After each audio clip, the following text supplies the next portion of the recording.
Good evening. Welcome to tonight's Globe subscriber event. I'm Scott Thurston, the Deputy Sports Editor. And for the next hour, we'll be talking about the guy we always seem to be talking about this time of year, Tampa Bay quarterback Tom Brady, who remarkably will be playing in his 10th Super Bowl. You'll hear that mentioned once or twice on Sunday. And we'll also take a look at the state of the team he left behind, the Patriots, as Bill Belichick enters what promises to be one of the most important off seasons in franchise history. Thanks to everyone who submitted questions, and there were hundreds of you, and hopefully we will answer as many as we can in the course of the discussion. But I want to leave time as we near the end to respond to questions live, so use the Q&A tool on the bottom to weigh in. We have a lot to cover, so let's get right to it. I'm pleased to be joined by our terrific team of Patriots reporters and columnists, all of whom you are familiar with, I'm sure. Ben Volin, our national football columnist. Hi, everyone. Globe columnist Tara Sullivan. Hey, everybody. Patriots beat writer Jim McBride. Hey, everybody. And the newest member of our team, beat writer Nicole Yang. Hello. So Ben, you just arrived in Tampa this afternoon as the Bucs are preparing for a home game against the Chiefs. The first time that's happened in Super Bowl history. Give us a sense of what Brady's arrival has brought to the city and meant for the franchise. First of all, it's funny you say they're the first team to play the Super Bowl in their home stadium, and that's true. But they're actually the third team to play in their home market, and those teams were able to sleep in their bed. The Niners played the Super Bowl at Stanford Stadium, and the Rams played one at the Rose Bowl, so those guys got to stay at home as well. And the Bucs aren't even able to fire their cannons. The NFL won't allow the Bucs to fire the cannons after big plays. So that no fun league. Yeah, Couldn't they just have let both teams fire the cannons? You know, like just fire the cannons for both teams equally. You know, you would think, but no, there no cannons allowed for this Super Bowl. So. And we know Tom Brady doesn't have to eat hotel food. That's the upside, right? It's crazy. This game with the Chiefs flying in, they're supposed to arrive at 4:00 on Saturday, and then they're going to leave right after the game. So not sticking around for parties or anything. Back to Scotty's question. What has Brady brought to the Buccaneers? I mean, the guy's been everything. I mean, he's been not obviously the quarterback, but he's basically the head coach and also the GM. Like, hey, you want to bring in Gronk? You want to bring in Antonio Brown? Sure, no problem, Tom. Whatever you want. They've been happy to bend over backwards for him. Basically, the offense they run is whatever plays he feels comfortable with. So he's basically the offensive coordinator as well. And his impact is obvious. They were 7-9 with Jameis Winston. They were 11-5, and then sweep through the playoffs with Tom Brady, and here they are in the Super Bowl. And I know, like, Brady threw 3 picks in the NFC Championship game, and they have a great defense. Obviously, football is a team game, but you have to look at it as Brady having this just immense impact on the Buccaneers, teaching a talented team how to win. These are guys that never made the playoffs, never had success before, played really undisciplined football. The Buccaneers last year were dead last in turnovers and either last or second to last in penalties. And they started off rough in penalties this year. They were number 1 in penalties through the first 5 weeks of the season. Weeks 6 through 17, fewest amount of penalties in the NFL and third fewest turnovers.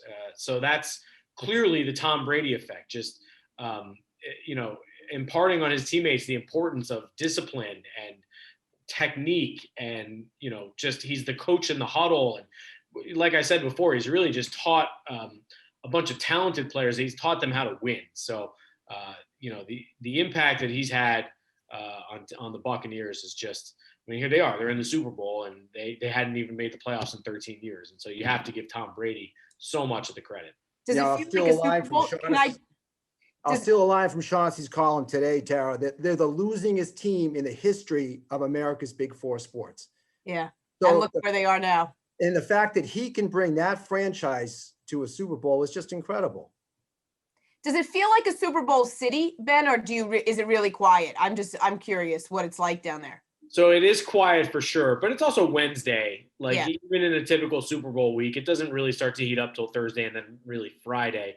And you walk around, the little downtown area, like all the signage is up and it looks like a normal Super Bowl. but I have a feel, like the media center today was dead, and Yeah. Radio Row is a ghost town. They actually have a Radio Row. The tables are spaced 50 feet apart because they can be. There's probably 12 radio stations in there, and Yeah. 4 of them, are probably from Florida. So it's just not the same this year. I feel bad for Tampa. I mean, this is only the 5th time they've had the game. This was supposed to be a huge shot in the For arm the city of Tampa, for not the the city Bucs. of Tampa. No, exactly. And Yeah, this that's true. Yeah, this across would have the- been awesome with the Bucks here and Brady in it. And I mean, this would have been a huge party, and it's a great downtown setup. So, also having Tampa in it means that's another set of fans that aren't coming to town and eating in restaurants and staying in hotels and stuff. Well, So I think Tampa hometown fans never really attend the Super Bowl anyway, do they? It's always struck me as a very different crowd at the Super Bowl, kind of. I mean, the locals still go out, they Yeah, that's true. they go out to the party atmosphere, but you're not, only one team's fans is flying in through the airport and staying in hotels. So that's an even further hit to the economy. So you kind of feel for these guys that, this is their one big shot and they might not get another one for a while. And this is what they have to deal with.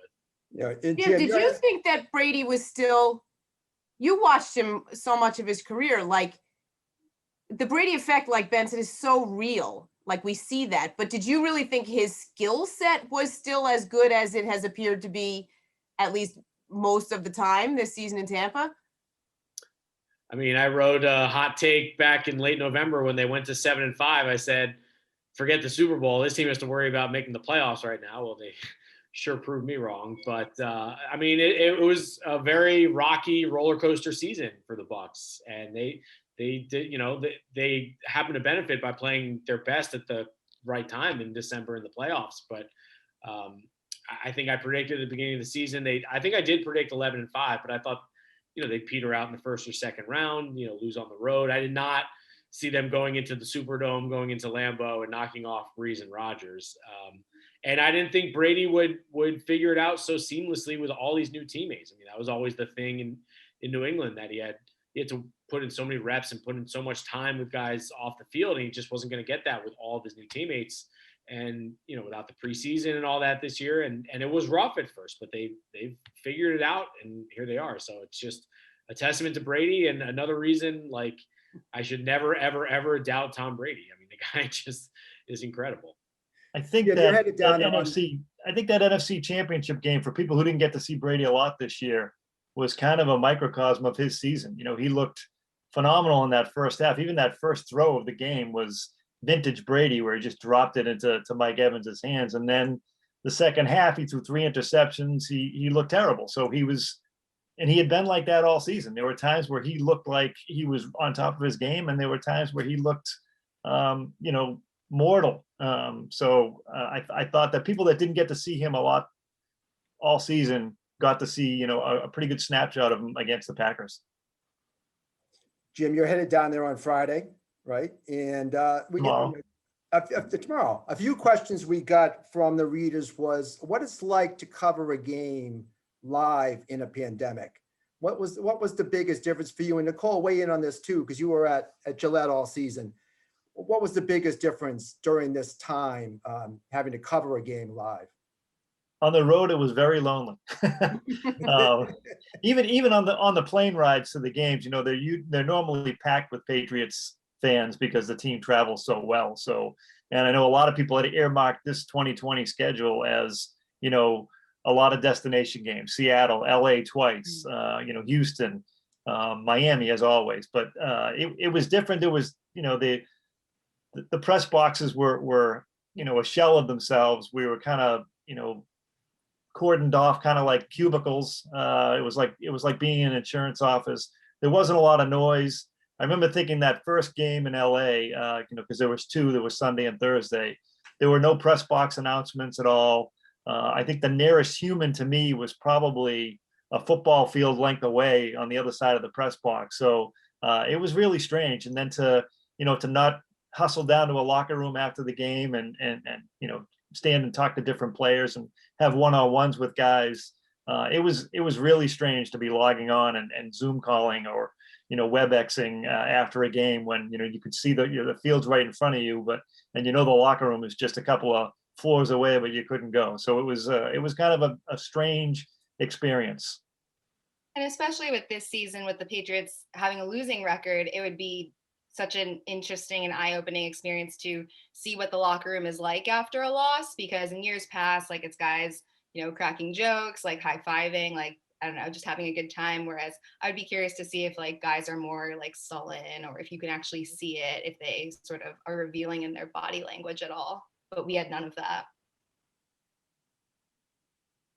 Tara, just circling back with the Bucks for a second, you wrote a column on Gronk. You talked to him the other day. He's another guy seems to have been, reborn in the year. Took the year off and came back, and he's never sounded better. He's never looked better. What was the impression you got? Yeah, I said, I echoed what their GM, Jason, looked at. Is it light? Is it licked? Light. Thank you. Had said earlier in the week, like you go into a conversation with Gronk and you always come out like in a better mood. And I really think that's a fair point. Like it's an important point about the person who Gronk is.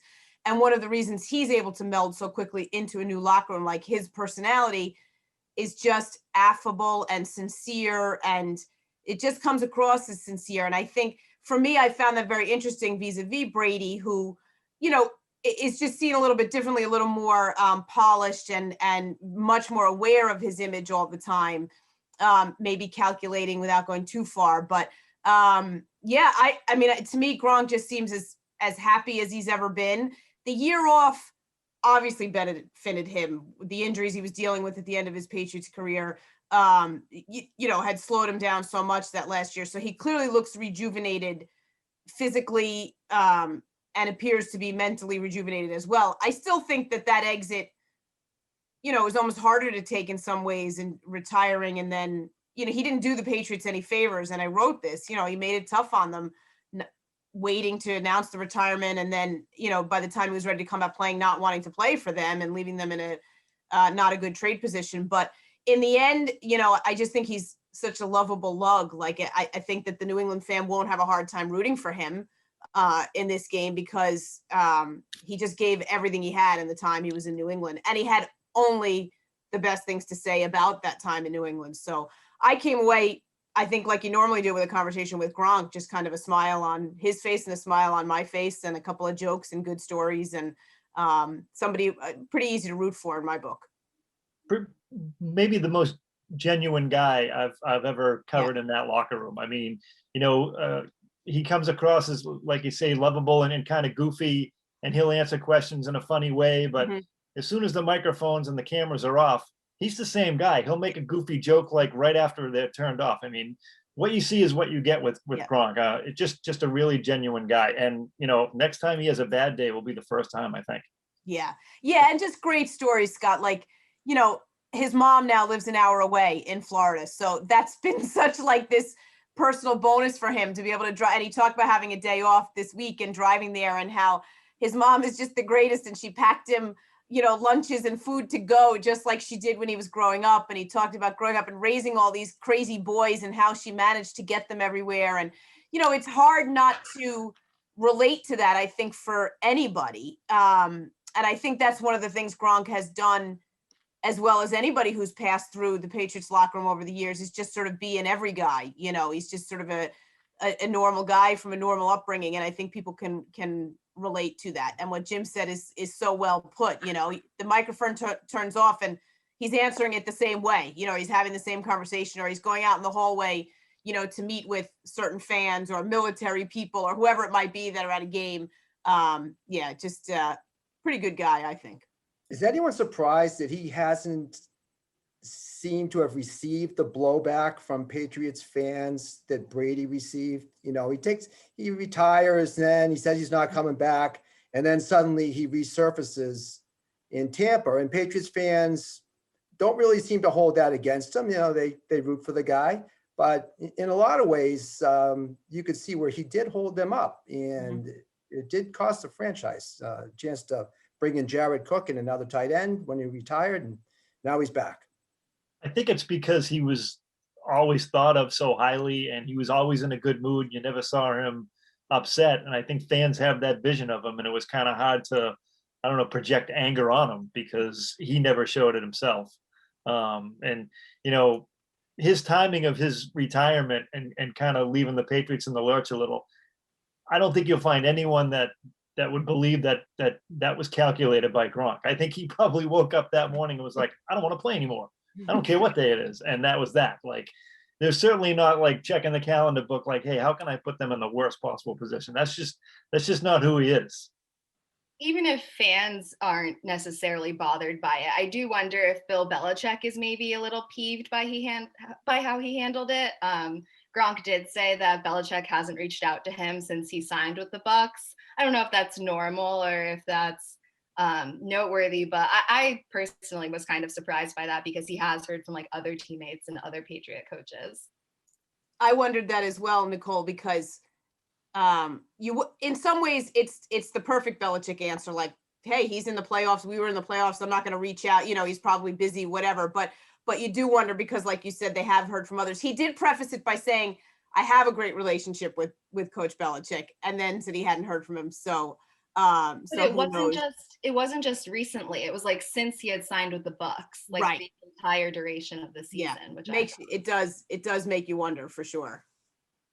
But it's interesting. I wonder what kind of relationship they had, while he was retired for that year. Did they check in with each other then? I wonder if that moment of threatening to. I mean, listen, they won a Super Bowl, but threatening to retire, with the trade talks to Detroit that time, like, did that have any lingering impact on their relationship, or what Bill decided to do, once he did? I don't know. It's, well, listen, at Fort Gillette, Fort Foxborough, what do we call it? Whatever.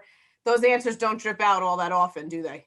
Yeah, well, I remember seeing that on-field video after they beat the Rams in the Super Bowl, and there was a pretty neat exchange between Bill and Gronk then, and that was post-Detroit trade talk. So, right. And it seemed like they were on a, of course, they just won the Super Bowl, so naturally they're in a good mood. So you have to take that into Scott, account. I thought you were going to ask us if we were surprised at all at, like, Gronk hasn't been the enormously productive player that we're certainly Patriots fans are used to seeing, right? He's come on recently though. He had a good second half. Yeah, that one play reminded me of, like, being in Pittsburgh all those years in the AFC Championship, when he'd come up, with the one big play at the end of the game. Like, he certainly will always and forever be, I think, a security blanket for Brady, as much of one as any of the players he's ever played with, the Julians and Edelman, all those guys that he considers that way. I think Gronk is absolutely right up there. I think one of the easy prop bets is that he scores on Sunday. He's still blocking like a savage too. Absolutely. Nothing will ever top was it the Rams? Which one was it that they played? Not the Rams in the last Super Bowl run, the last home game they played. And he was like an extra offensive lineman, and it was ridiculous. He's just crazy. He's crazy good. Although the whole game is great for tight ends, but that's a discussion for another day, I'm sure. Hey, Ben, has the rest of the country come around on Brady now?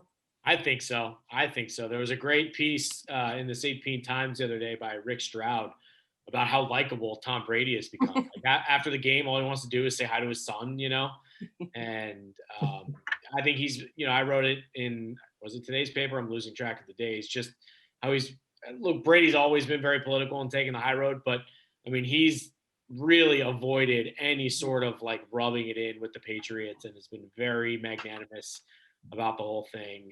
And I think he's been likable, away from the Patriots, joining this random team like the Bucs and taking them all the way. And like, everything about this Super Bowl run is legit. It's not like, the fans can point to, he had this easy. I mean, every game on the road, beating Breeze, beating Rodgers. I mean, this is as legit as it gets. And I do think he's become, away from the Patriots, away from Belichick, I think he's become a little more relatable, and maybe all the haters out there, I think he gained a lot of respect from them after the Falcons Super Bowl, and I think he gained even more with this playoff run. I mean, how do you not admire and respect what this guy's doing at age 43? So, he reiterated the other day that he wants to play until he's 45 now. I mean, is there any doubt that he will? There is no doubt. His contract goes through next year. He's going to sign another 2-year deal after that. There's no doubt in my mind. I mean, even watching him, he looks so young. My God, I don't know. You guys have covered him longer than I have. He looks, it's like he's aged totally backwards. natural. Tara, Alex Guerrero on line 1 for you. Yeah. We haven't had the work done that he's had either, so. I don't know the All the secret. Botox. But Scott, I was on one of the conference calls today with Amy Trask, who is a former Raiders executive and who was working for the Raiders during the Tuck Rule game. And she actually got asked that question, and it was a really good question. And she was really fascinated by the whole idea, like, of all the people in the world, right, who probably would still not want to ever root for Brady or still hold it against or whatever. And even she was like, listen, I'll never agree with the call or whatever, like that part aside, but like, you cannot begrudge anything that Tom is doing now. So to your point, I do think if he was, a number one villain or the easiest guy to root against, part of that was just that it was the Patriot monolith at the same time as it was Brady. So to be a little bit distanced from that and still have this success, I do think the rest of the country has come around a bit on him. She's still mad about the Tuck Rule?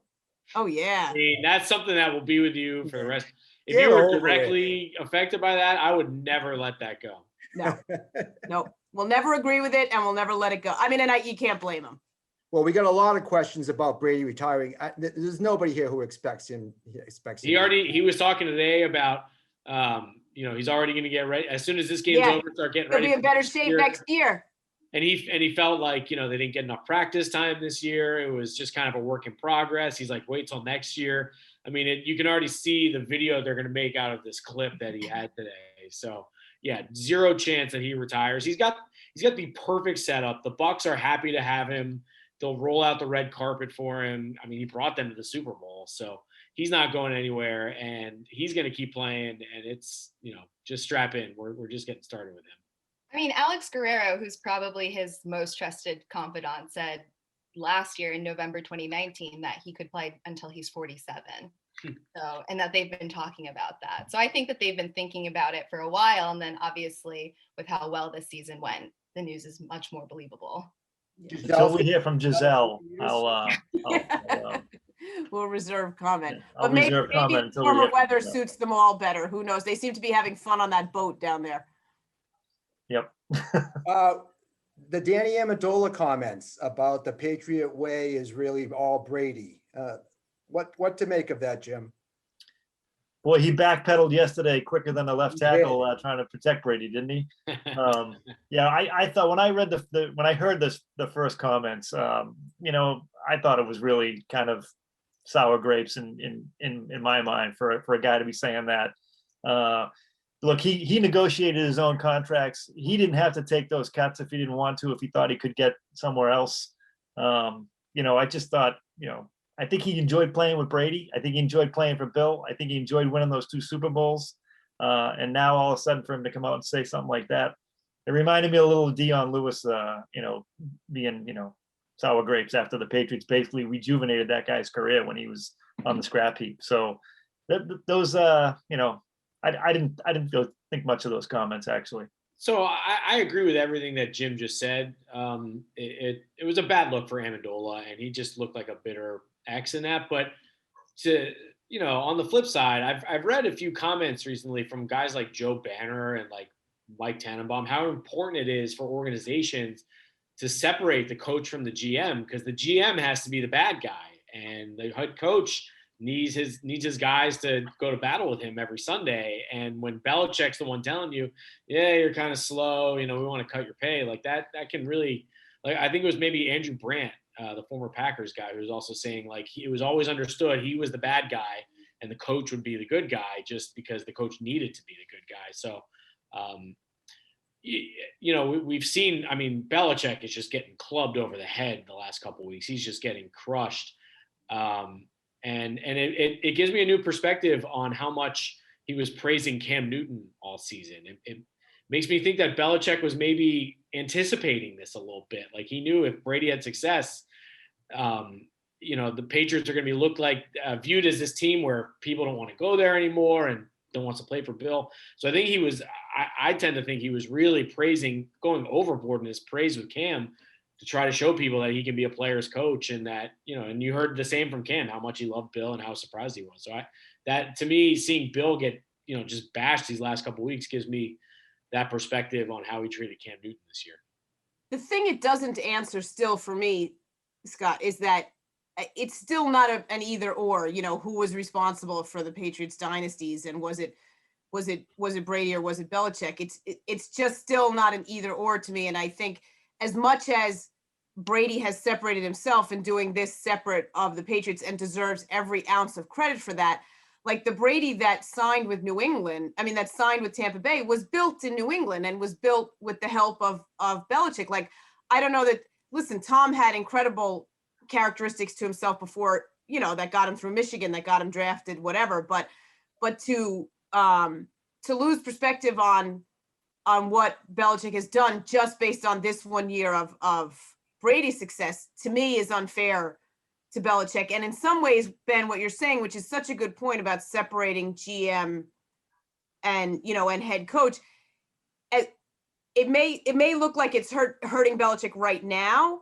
but it also at the same time, I think, can underscore what an incredible job he did balancing that for as long as he has. I mean, because they kept going back to Super Bowls with the roster decisions he was making. So I think in the end, it probably hurt him in the end because Brady got sick of it. Brady got sick of having to talk to Bill and beg for every penny, I think. And it weighed on him. But at the same time, it's a credit to what he kept going for. To keep that anywhere going for 20 years like that is just an absolute, anomaly in sports, and should never it doesn't have to be one or the other. It can always be both of them were responsible for it. All right. So before we dig in a little deeper on the Patriots, I want to circle back with Nicole on one thing. Nicole, you talked to Antonio Brown today, and it's the first time we've heard from him in a long time. This is the strangest relationship I have ever seen, I think, in the NFL. The Brady Antonio Brown love. What to make of that from your perspective and what he said today? So they both reiterated that they clicked immediately. They say that they bonded over their shared passion of football and how hard they both work. And even in those 11 days with the Patriots, like, they were able to form a real connection. And then in terms of why Brady has continued to stick with him throughout all of the various allegations and off-the-field incidents, Tom was sort of talking about how now that he's reached a later stage in his career, it means something to him to mentor younger players, he said. But Antonio Brown isn't that young. He's 32. But Tom was saying how there's value in those relationships. And he was sort of stressing that, life isn't easy for everyone and that people deserve second chances and that we should all show a little bit more grace and care and support for other people. So he was taking that approach, which is hard to argue against, but Antonio Brown, I think, it's a complicated situation in terms of whether he should even be in the league or not, but Tom seems to take no issue with it. And obviously, I think part of that is Antonio's production too. I mean, he went to bat for this guy twice, which is Had him living in his house. Yeah. It is a strange one, Scott. It'll always be a strange one to me. And I'm with you, Nicole. We can all have more grace for each other. But my issues just with the Antonio Brown angle of it is I just, hearing sincere, talking about sincerity earlier, sincere ownership of the positions that he's put himself in. I feel like so much of what has affected his NFL eligibility and through the years has been self-inflicted, and he tends to always throw it on, what the NFL has done to me or the haters out there. And I know he was talking about them again today on his call. So it's a strange alliance in my book. It's, somebody asked a question of Brady today and compared him to Randy Moss, which I thought was really unfair because Randy Moss never had any type of allegation, like Antonio Brown. I find the actual incidents that Antonio Brown has been involved in are just far, far more disturbing and off-putting and basis for discipline from the NFL than the likes of Randy Moss, who also established a great connection with Brady. So I'm with you, Scott. I don't have an explanation for it, but I find it really strange. I want to read you guys some numbers right now. 13-3, 8-8, 9-7, 10-6, 11-5, 10-6. Actual Patriots record 7-9. Tara, you were the closest at 8-8. But if you were on The Price is Right, you'd still lose. I went over. Where did we all go wrong? Myself included. Where did we go wrong with this team?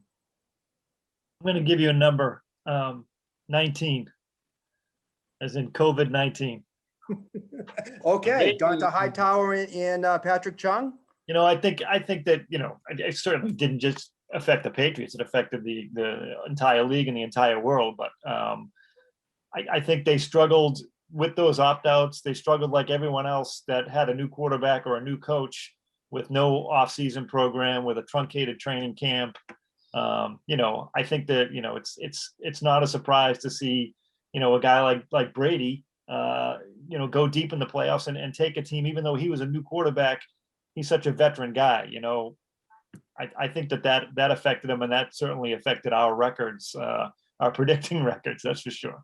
I'll give you some numbers, Scotty. 27th in points scored, 30th in passing yards, 31st in touchdowns. They couldn't pass the ball. And I think we all overestimated how much football Cam Newton had left in him. And you hate to put it all on one guy, but I think their their dysfunction in the passing attack is what held them back. And, they were 6-6 after that 45-0 win over the Chargers, and they just fell apart 3 games after that. Couldn't punch the ball 3 days after that. Yeah. Yeah. They had that Broncos loss, the Niners loss, where they just had nothing on offense. They tried to get by on the cheap with Cam Newton this year, and they got what they paid for. And I think, Cam was put in a difficult situation, new team, new system, new teammates, no offseason, no preseason, all that stuff. Probably the worst weapons in the NFL. So plenty of excuses, and they still won 7 games. So you have to give him credit for that. And he was very accountable. He didn't pout or, get upset or anything. He was great on our end all year, and Belichick seemed to love him. But when push comes to shove, he just couldn't throw the football, and he wasn't seeing the field. He wasn't throwing with anticipation, doesn't have the arm strength to push it downfield. I think that's where we looked at the 2008 season with Matt Castle, where they went 11-5, and figured that's just what Belichick does. But when you have a quarterback who can't function in the passing game, 7-9 is what happens. Yeah, I thought a lot, I agreed with a lot of what you said, Ben, but the one thing, I think he still has the arm strength. Mm-hmm. What killed him was he couldn't make a second and third read. Because I watched him in training camp and during practices during the season, and even, during warmups and game day, and he could still spin it. He could still throw the ball in warmups, in drills, he was hitting guys downfield. But when it came to games, if his first read wasn't there, he had no chance of getting it downfield because, someone was on top of him. So he just couldn't process the information quickly enough in this offense. And, a lot of that goes back to time. He didn't have the time. And then I think, his missing a week and a half or so with his COVID diagnosis, that threw him off too, because he came back and he looked different than he had, like, say, in the Seattle game, where he probably had his best game of the season. And then he had the COVID scare, and then he never looked the same after that. So I think arm strength was the only thing I would disagree with you there. Nicole, And I would say, I thought the COVID-19, I was going to refer to Nicole's story that Nicole COVID wrote about this. Yeah. Yeah, I think that was a legit question with him, right, Nicole? So I was talking to some neurologists, and they were saying that COVID-19 brain fog is a real thing, that it makes it more difficult for people who have tested positive for coronavirus, even if they didn't show any symptoms. So Cam was asymptomatic throughout his whole thing. But even if you don't show symptoms, it's difficult for them to it's like basically if you had a bad night's sleep the next day, like making decisions and just going through everyday tasks at your job, they take a little bit longer. But on a football field, you aren't afforded sort of that extra time. So I do think no matter what he says, I do think he experienced some brain fog, because his decision making just was so poor during that time. And he's the only one, there's no test for brain fog. Like it's a subjective feeling. He's the only one that would say whether he experienced it, and he insisted he didn't, but I don't know. I think it checks out. I mean, you can't play in the NFL, the hardest position in all of sports with brain fog. That it's just not possible. Not to throw the ball at the speed, and then as Jim alluded to, the Patriots offense is among the most complicated in the NFL. When you have, a playbook that has evolved and improved and advanced over 20 years, it's pretty deep and pretty extensive. And so, I think there were a lot of factors when you said, how did we get it wrong? And maybe I came the closest, but it just was a lot of new parts, and then a lot of missing parts based on the opt-outs, which, is so easy to forget about, but is huge. And Scott, you and I have talked about this, the lack of weapons on the Patriots. Name a skill position player where they're not among the worst in the NFL talent-wise, or at least what they put on the field this year. So it's not to not, you're not looking to knock guys, but in the roster building, that's an issue. Just with the coronavirus, I'm curious what you guys think. Do you buy into the notion at all that Bill Belichick maybe didn't take this season as seriously because of the virus and everything that came with it? Matt Light had raised that point, that he doesn't think Bill was treating this that seriously, sort of because of the circumstances. No, I disagree with that. I think that he was, cognizant of the protocols at all times. He was the one that closed the building a couple of times before they even had to close the building. So, sorry, not seriously. No, but yeah, Not the protocols, but like COVID, the but in stakes. terms of, was he trying, like, Oh. football wise? I would So say you're right. I would because disagree with that too. he wants to break think- Shula's record. Like, for me, wins matter to Bill Belichick. They matter to his legacy, and they matter. That's they all matter. that matters to him. Yeah, he's not a guy I who. would disagree as yeah. well, but I was curious because I Matt can't Light see a had scenario where he that. says, this season's not as important as others. I can't imagine that being his thought. I don't think that's Yeah. in his DNA whatsoever. Yeah, No, Matt Light has a history of just kind of saying stuff, but I mean, a lot of the free agent decisions were made in March when they had no idea what the season was going to look like. Mhm. So I think they were always viewing this as a reset year. And I heard reliably that Belichick told Parcells last offseason that he views this as a 2-year rebuild, that he thinks he can have the Patriots back up and running at championship caliber by 22. So we'll see about that. But I mean, Interesting. they had the worst talent in the league and they still went 7-9. So that makes me encouraged for the future. I mean, they clearly had no receivers and tight ends, and the front seven, had very little speed and athleticism, but you can find that. And Other than that, they're all right, but they still had 7 wins. Whereas But You could probably make right? a case. You could probably make a case that a couple of those wins they didn't deserve, but a couple of those losses could have won. Got Other, away I mean, too, they could have yeah. easily been 9-7. And So some of the that's draft even more picks encouraging. performed really well on the offensive line, right? And in the defense, you had a couple draft picks, kind of, maybe not N'Keal Harry, but you had other guys and this year's class making some contributions too, which by the time then they're folded in with some of those veterans coming back next year, maybe is better. To Jim's point, though, the Chiefs game was totally winnable, as was the Bills game. the Broncos game, the Bills game. The Niners game, they laid an egg, but really, other than the Rams game, they were in every game.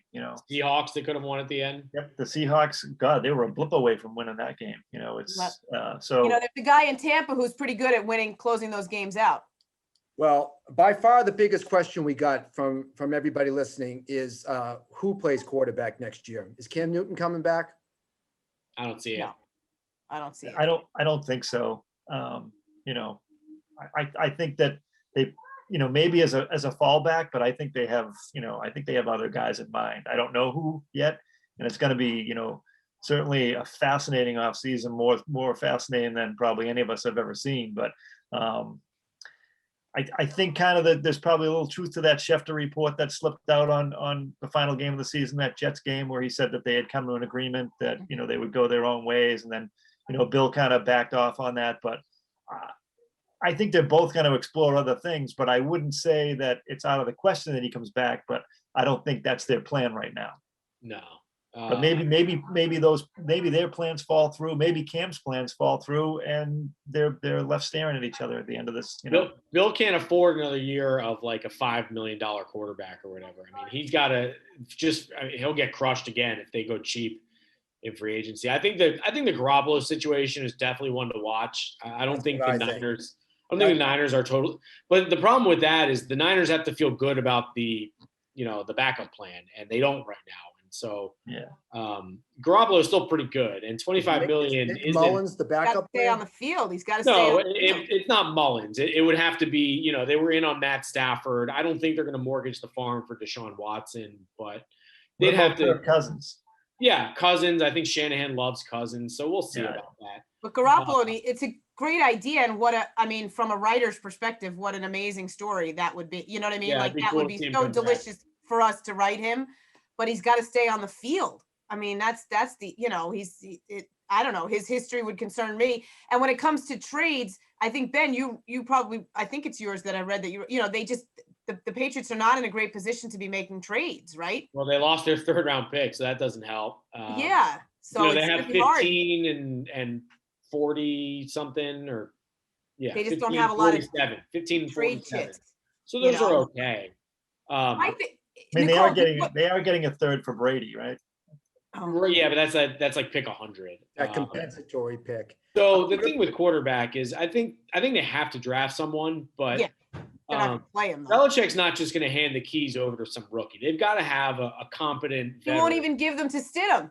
Right. Well, Stidham, I don't think earned it. And if you look at the history of 4th round quarterbacks, you have Kirk Cousins and Dak Prescott who turned out well, and then like 50 guys who didn't. So this notion that a 4th round pick was going to come in and be great, it's just the numbers don't bear that out at all. So I think they've got to have a competent veteran. And I would just go to Ryan Fitzpatrick. I mean, that guy, you could probably have him for $10, $12 million. I still think he's good. Tara hates this idea.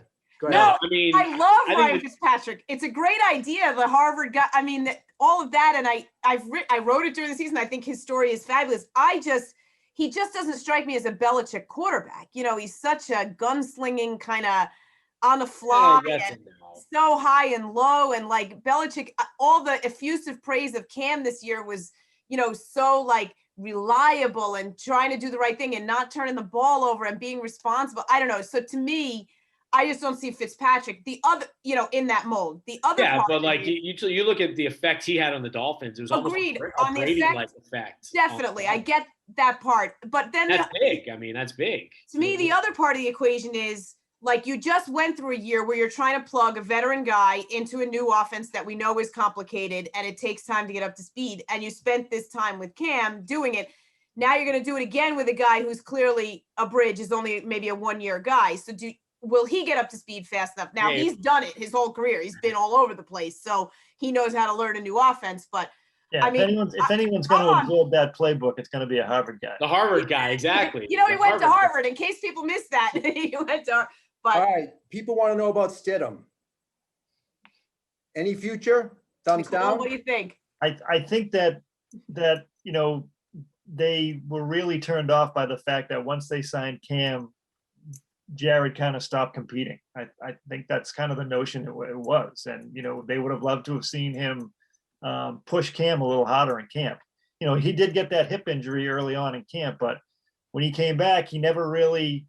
I think he was perfectly happy with saying, "Oh, okay, it's Cam's team this year, and I'll be the backup." And I don't think that's what they wanted to see from him.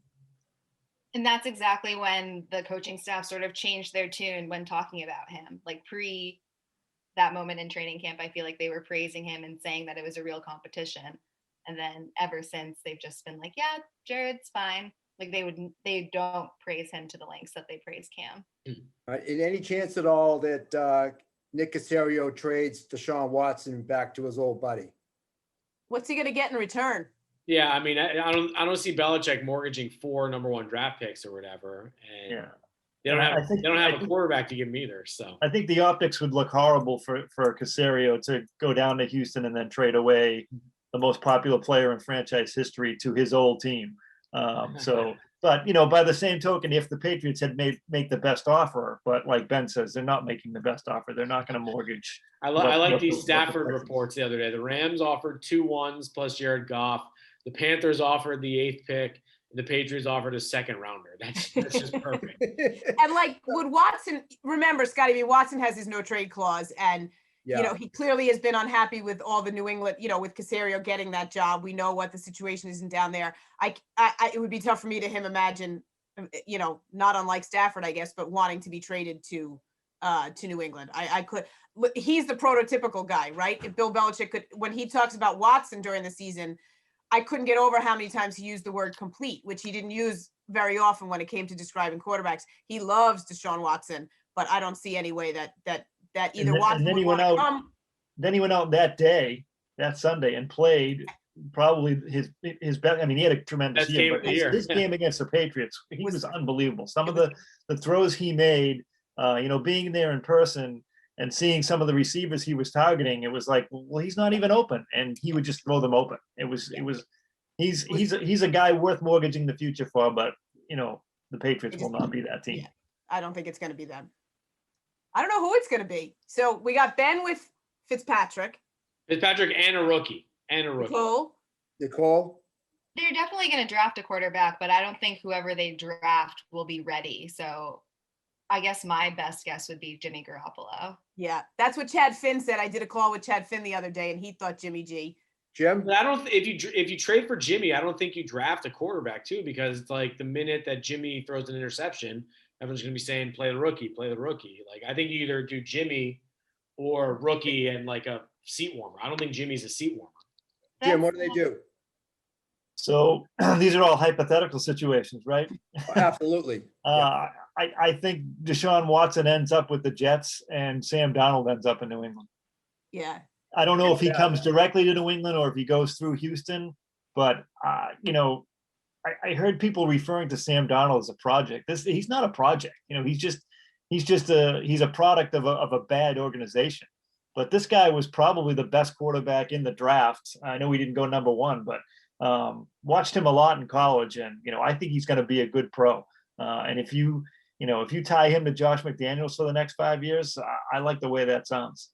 All right, real quickly, what's the biggest area of need other than quarterback on this team? Wide receiver. Linebacker.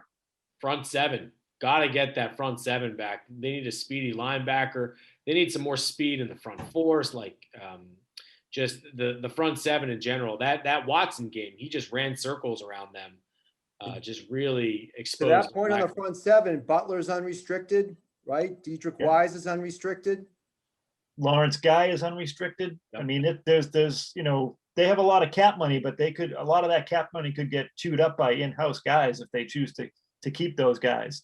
Jennings and Oche, the rookie linebackers, they showed some stuff, but they're gonna have to make a huge leap. And going back to the opt-out thing, what does Dante Hightower do? Is he done? Is he coming back? That solves a lot of problems if he comes back and he can stay healthy. Yeah. Nicole, has Kyle Duggar done enough to make people not yearn to have Patrick Chung back? I don't think enough, but I think he's done enough for people to be encouraged. I think a lot of the young Patriots this past season showed enough promise, especially in a COVID year, that they should be encouraged. Like Michael Onwenu. I mean, Jacoby Myers had a great year, in my opinion. Damian Harris had the breakout year. Gunner made All-Pro as a returner. So I think plenty of young Patriots showed reasons to be encourred. But Jacoby's like a third receiver, right? I mean, on a good team, he's a number 3 guy. Yes. And I think that's why receiver is definitely another area, because he would thrive as a number 2 or a number 3 guy. But as the number 1 guy, it's obviously more challenging. All right, we're going to pivot to some reader questions here in a minute. So, use the Q&A bottom tool at the bottom of the screen, and anything we haven't covered that you want us to weigh in on, feel free. And real quickly, Jimmy, you were talking to me earlier about the offensive line and David Andrews and Tooney. How important is it to bring back Tooney? I think it's more important to bring back Andrews because he's cheaper and he's kind of that glue guy and a really effective center. And you could tell how different it was when he wasn't in the game. He was, he's been a really solid guy for 5 out of the 6 years. He missed a year last year with the blood clots in his lungs, but he's a real brawler. I love Joe Tooney, but I think he's probably gonna price himself out of the Patriots this year. He was in the similar position last year and they franchised him. I don't think they'll franchise him again. But I think they do have good depth and young depth on that offensive line. That I think they have needs in other areas rather than to spend, what is it going to be for Tooney, 18 million, 17 million, something in that area. So I think that money's probably earmarked for other positions. So other than the quarterback, I think the getting David Andrews signed and solidifying that offensive line is a huge thing. We're getting a couple of tight end questions too. What do they do at tight end now? Is Asiasi a bust? What do you think about that? I think they're not going to give up on those guys. They're cheap and they're only in the second year of their contract, so they'll be around. But they need to take a jump. I mean, they can't afford that. That was their red shirt year. Now it's time to produce in year 2. Yeah, and it was a tough red shirt year for any rookie really in this league to come in and think that you're going to make a huge impact. With the COVID restrictions and no rookie camp, no OTAs, no truncated training camp. So I would reserve judgment on those guys. Certainly, you would think a veteran might get brought in to help out those guys because Matt Lacoste was another opt-out, but I don't think that he's a game changer by any means. So if they draft a tight end or sign a tight end, it would be a short money guy. One guy we haven't mentioned too through all of this, I was almost up, is Julian Edelman. Does Edelman come back? Does Edelman retire? Does Edelman want to come back? Does he wind up in Tampa? He said he wants to come back, right? He has said he's not there yet when it comes to retiring. So I don't know. He makes he would make life easier for any quarterback, no matter what guy we decided or talked about. Having Julian Edelman there as a safety blanket would certainly help. Now he's been hurt a lot. Does he want to come back? That's the big question. But certainly, I think the Patriots would love to have him back. Yeah, I mean he's pretty under cheap contract too. He's not that expensive. He's very next year. affordable. Yeah, he's very affordable. So I see no reason not to have a good. I want to say locker room $6 million. His cap is 6'1", but Yeah. his cash is only like 3 something. So like, So I yeah. mean, And no, he's Nicole, on the he's older one of side. those but why guys not? that like you can see all the interaction, like being so involved in the market too, isn't he? Like all kinds of other different businesses and stuff. Like he has a lot going on in around the Boston area. Unless, what if the Bucs are willing to give you a 3rd round pick for Julian Edelman?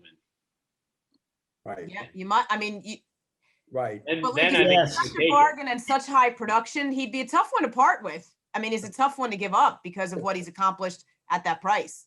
The Patriots should ask for Scotty Miller back if they're going to trade Edelman to Tampa. Well, we'll see if General Manager Brady is willing to talk trade when the Yeah, exactly. We're getting some Matt Patricia questions too. What about Patricia's role with the Patriots? Where do you see him fitting in? Is he going to the offensive side of the ball?